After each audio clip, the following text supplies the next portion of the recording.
So, ito po yung papag-usapan natin kung pwede ba tong ganitong setup po ito. So, yung short answer po natin dyan is pwede po yan mangyari. However, it is going to be subject to very strict requirements po. So, kung malusutan lahat ni Fprrd yung mga requirements na i-discuss ko, posible pong mangyari yung work from Hague. Okay, so good day everybody po. This is Attorney Neil Abayon, your quote-unquote favorite DDS lawyer po. At ngayon po, yan yung e-explain ko sa inyong lahat, okay? Pero unang-una po, quick disclaimer lang, kung ayaw nyo po kay Fprrd, ang suggestion ko po is skip nyo na tong video ko para iwas po kayo sa stress or sa high blood kasi lahat po ng i-discuss ko dito is more or less favorable po to kay former President Rodrigo Duterte in relation po kasi to dun sa pagkapanalo niya as city mayor sa Davao City kahit na po ano siya, away from keyboard daw or AFK. Okay, so again, para po hindi na kayo ma-high blood or ma-stress, skip nyo na lang po. You are more than free to skip this video. However po, kung open-minded kayo or kung willing kayo matuto regarding legalities despite po of the political figures we are discussing, you are more than welcome pa rin naman po para panoorin tong video ko.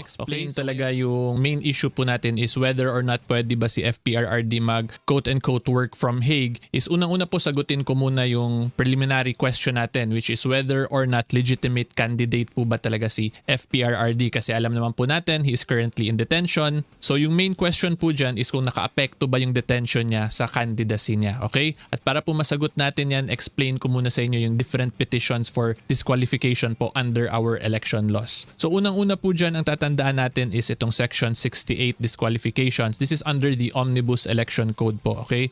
So in summary po, itong section 68 disqualification, ito yung mga election offenses. So yung pinaka-common pong nadi-disqualify under this is yung nagvo-vote buying, nagko-conduct ng terrorizing acts, yung terrorism. Ito po makikita natin sa letter B, committed acts of terrorism to enhance his candidacy. So kung nananakot po kayo ng intimidate para mas mataas chance nyo manalo, that can be considered as an election offense under section 68. And then itong letter C naman po is yung spent election campaign in excess. So ito po is overspending. Yung best example pong masasabi ko dito sa overspending is kung naalala nyo pa yung si former Governor E.R. Ejercito, yung na-disqualify po siya dati due to overspending. So ito pong letter D and E, in summary po, these are illegal contributions. So kung tumatanggap po kayo ng contributions from foreign bodies, from foreign entities, that is prohibited po yan. That is a ground for disqualification under section 68. Okay? So yan yung isang disqualification petition. And aside from the grounds po dun sa Omnibus Election Code natin, meron pa po yung additional grounds for disqualification under section 40 po to ng Local Government Code. So makita po natin dyan, sentence by final judgment involving moral turpitude or an offense punishable by 1 year or more of imprisonment, and then administrative case, convicted by final judgment for violating the oath of allegiance to the Republic, dual citizenship, fugitives from justice in criminal or non-political cases here or abroad. So yung fugitives from justice po, ibig sabihin yan yung nagtatago or yung tumakas sa ayaw magpahuli basically. So si Fprrd po, he is not a fugitive because currently is in detention. Hindi po siya nagtatago or tumakbo from his ICC case. Permanent residence in a foreign country, insane or feeble-minded. Okay, so ito pong lahat ng tong minention ko, section 40 Local Government Code, and then section 68 of the Omnibus Election Code is what we call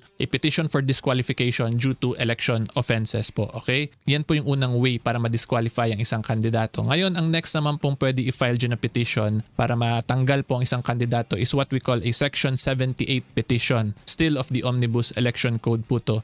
This is actually not, strictly speaking, this is not a disqualification case po. Rather, this is a petition to deny due course or to cancel a certificate of candidacy.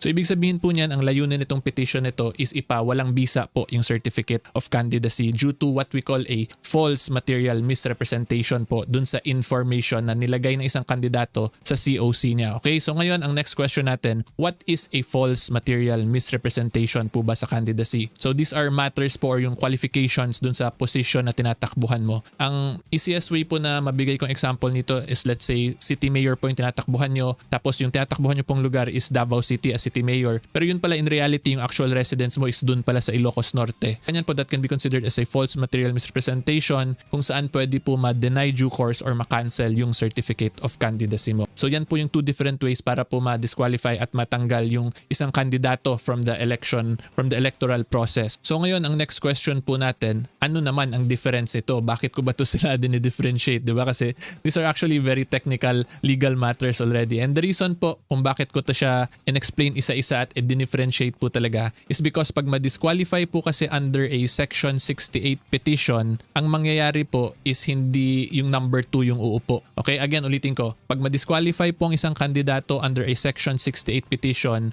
ang mangyayari lang po dyan, pwede pa mag-substitute yung kandidato. Kung hindi na po siya pwede mag-substitute, let's say after elections na siya na-disqualify, ang mangyayari po, aakyat yung vice mayor as the city mayor, okay? So in other words po, hindi yung number 2 dun sa election ang magiging mayor, okay? Ang vice mayor po ang aakyat or magkakaroon ng substitution kung posible pa. Yun po pag Section 68 na disqualification. Ngayon, ang next question po natin, ano naman ang epekto nitong Section 78 petition to deny due course or to cancel?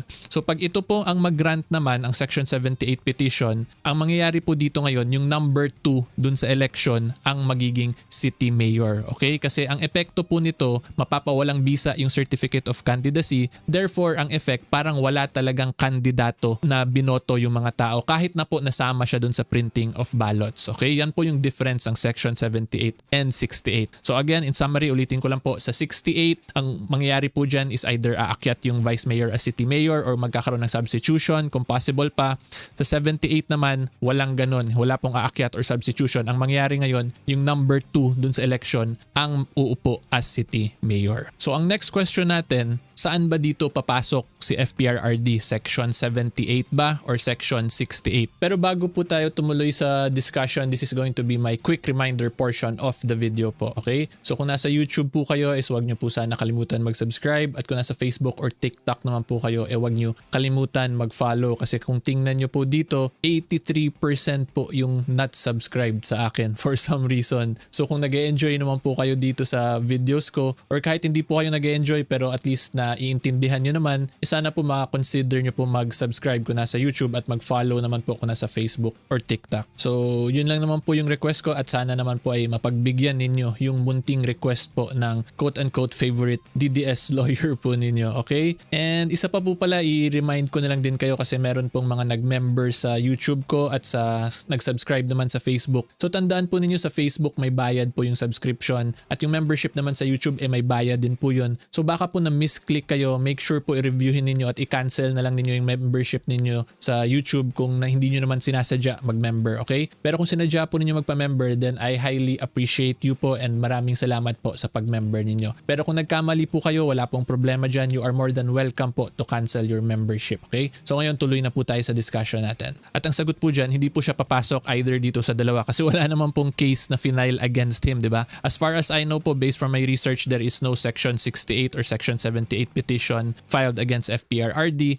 Therefore, kung walang final sa kanya, he is a legitimate candidate po. Pag legitimate candidate po siya, lahat po ng boto na nakuha niya dun sa recently concluded elections is valid po yun. Therefore, he is the actual winner po. Siya po talaga yung nanalo dun sa city mayor election sa Davao City. Okay? So ngayon, i-discuss ko naman po sa inyo kung ano yung mga steps na kailangan gawin ni Fprrd para maka quote-unquote work from Hague na po talaga siya. Okay? So unang-una po dyan, of course, is the proclamation of a winning candidate. So dito yung first question po natin in relation to proclamation, kailangan ba physically present yung kandidato pag proclaim sa kanya? Okay, at ang sagot po dyan is hindi po yan siya mandatory. If you read po our election laws that touches or discusses proclamation or yung mga jurisprudence po in relation to proclamation, wala pong any mention dyan of physical presence. Ang nakalagay lang po dyan, once fully complied na ng Board of Canvassers yung trabaho nila, meaning na canvass na nila lahat ng votes, there are no pending pre-proclamation controversies, magiging ministerial na yung trabaho ng BOC para i-proclaim yung winning candidate. Okay? At ang ibig sabihin po ng ministerial function, that is a function po of a government worker kung saan hinula na pong kailangan pag-isipan, kung hindi, kailangan lang niya gawin talaga. In short, hindi po siya discretionary. Okay? So ngayon punta po tayo sa next issue natin or sa next step po na kailangan gawin ni Fprrd. So let's say na-proclaim na po si Fprrd. Ngayon yung next step po niyang gawin is kailangan na po niya mag-take ng oath niya para dun sa office po ng City Mayor of Davao City.